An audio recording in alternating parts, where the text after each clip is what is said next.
Hole making is always a tricky operation. Productivity in hole making is even more trickier.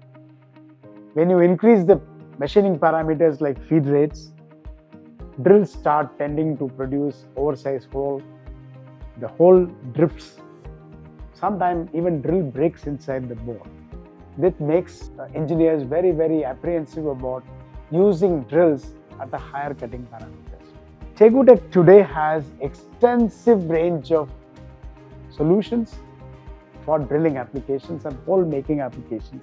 There are drills today available which has heads that can be removed and replaced, has LBD up to 8 times. These heads are very easy to replace because the time taken to replace the heads are very, very short. Unproductive time comes down. There are drill heads with 3 flutes, which means that it can give you 50% more productivity as compared to one with the 2 flutes.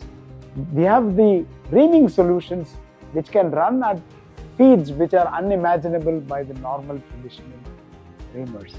This entire range of products coming from TaeguTec under the umbrella of WIN-SFEED-TEC and WIN-SFEED gives customer unmatched ability to improve the productivity in hole making operations.